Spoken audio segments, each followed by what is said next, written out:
Alors, bonsoir.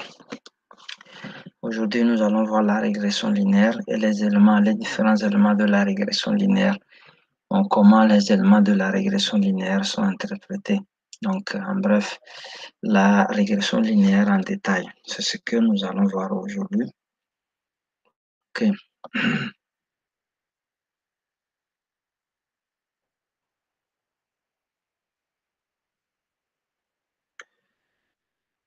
Ok.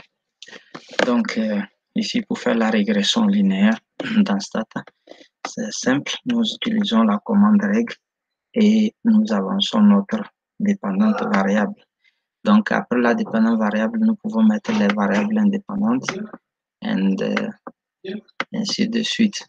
Donc, la variable dépendante, donc c'est elle qui commence. On met la variable dépendante et après nous mettons les variables indépendantes. Donc, ma variable dépendante ici, c'est volume et closing price, c'est la première variable indépendante. Après low price, après high price and opening price. Donc, quand je finis de mettre ça, je valide la commande en appuyant juste sur Entrée. OK. Donc, après ça, voilà le résultat. Nous allons interpréter. Maintenant, comme vous pouvez voir, 240, c'est le nombre d'observations. Et maintenant, le F. Le F, c'est la valeur de F ici. Qu'est-ce que F nous permet de faire ici? Bon, F nous permet, dans ce cas de la régression linéaire, de comparer le modèle que nous sommes en train de régresser et le modèle qui est composé seulement de intercept. Bon, nous appelons ça intercept model only. Donc, et l'hypothèse nulle ici, c'est le modèle avec un modèle avec l'intercept sans prédicateur est égal à notre modèle ici. Ça, c'est ça l'hypothèse nulle. Bon, maintenant, si nous rejetons l'hypothèse nulle, cela voudrait dire que notre modèle est meilleur que intercept modèle, intercept only modèle, le modèle avec l'intercept seulement. Donc, comment pouvoir le rejeter ou bien l'accepter?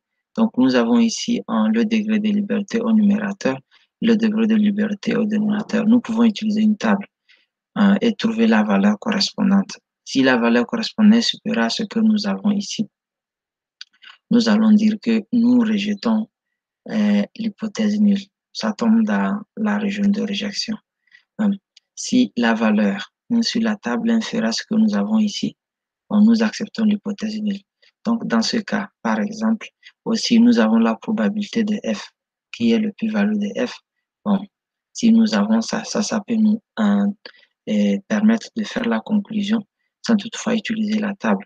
Donc, la règle, c'est de voir la valeur là, est-elle supérieure ou bien elle est inférieure à notre précision. Bon, significant level. Ici, la précision, c'est 5%, étant donné que la confidence, intervalle confidence, c'est 95%. Donc, ici, comme nous pouvons voir, la valeur là, elle est inférieure à 5%. Donc, nous rejetons l'hypothèse nulle et nous concluons que notre modèle est meilleur ou bien notre modèle est meilleur qu'un modèle avec seulement l'intercept. OK.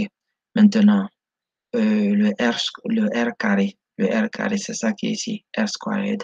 Donc, d'avance, comme lorsque le R carré est supérieur à 0,5, c'est bon. Et quand c'est inférieur à 0,5, ça n'est pas bien. OK. Qu'est-ce que nous appelons par bon et ça n'est pas bien ici? Le R carré ici explique la variabilité de la variable dépendante par rapport aux variables indépendantes. Comment est-ce que les variables indépendantes expliquent la variation de la variable indépendante, de la variable dépendante? Ok, c'est ce que le R carré nous dit. Et lorsque c'est au-delà de 0,5, nous allons dire que les variables indépendantes expliquent mieux la variabilité de la variable dépendante. Ici, dans ce cas, nous allons dire que les variables indépendantes expliquent à 31,05% la variation de la variable dépendante. OK. Le R carré ajusté, adjusted R square, nous sert à comparer deux modèles. Quand nous avons deux modèles différents, celui qui a le R ajusté élevé est le meilleur. OK. Ici, par exemple, Nous sommes aussi au niveau du deuxième tableau. Nous avons les coefficients. Nous avons standard error, nous avons t, nous avons p-value. OK, le coefficient ici. Avant toute chose, on regarde le signe du coefficient. Bon, c'est la relation, la corrélation entre le coefficient explique la corrélation entre la variable indépendante et la variable dépendante. Quand elle est négative, on dit que la variable, la relation, la corrélation est négative avant de voir si cette relation elle est signifiante ou pas.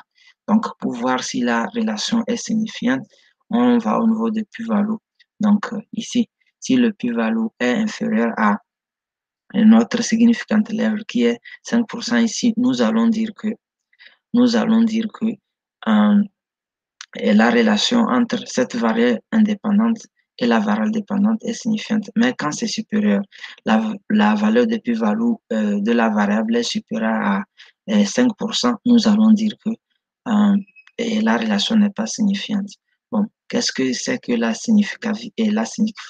la signifiance, hein? Quand nous disons que c'est signifiante ou bien ce n'est pas signifiant, cela inclut que quand c'est signifiant, cela inclut que nous avons l'évidence que effectivement notre variable indépendante influence notre variable dépendante. Mais quand ce n'est pas signifiant, cela voudrait dire que bon, nous n'avons pas de preuve, il n'y a pas d'évidence à dire que effectivement cette relation, la quantification de cette relation-là existe. OK. Et autre chose également, et quand on veut rendre meilleur notre modèle, les variables qui ne sont pas signifiantes, bon, toutefois, après la régression linéaire, on peut toutefois les éliminer. Quand on va au niveau des high price, nous voyons la relation est positive parce que le signe est positif ici. La relation entre cette variable indépendante et la variable dépendante est positive. Et ici, par exemple, bon, cela voudrait dire que et une croissance ou bien lorsqu'on augmente d'une unité le high price, cela augmente la moyenne de volume à 140,69%. OK, entre-temps, en haut ici, l'explication était que si on augmente d'une unité closing price, euh, la moyenne du volume serait réduite de 10,82% en tenant les autres variables constantes. Il faudrait préciser ça. OK? Donc, ici, quand je reviens au niveau de high price et je vais au niveau de plus-value, je vois que plus-value est inférieur à notre précision, notre significant level. Donc, la corrélation entre high price et volume, elle est positive et elle est signifiante aussi. OK. Et le T ici, par exemple, les valeurs de T sont obtenues en prenant le coefficient divisé par le standard error. Partout, lorsque vous allez prendre cette valeur divisée par ça, vous allez obtenir ce qu'il y a ici. Donc, on peut utiliser T également pour parler de la signifiante, mais quand nous avons pi-value, on est sauvé, on n'a plus besoin d'utiliser le T. Parce qu'avec T, on est obligé d'utiliser aussi la table. Ok, merci. J'espère que cette vidéo vous a aidé et ça vous a appris quelque chose. Merci.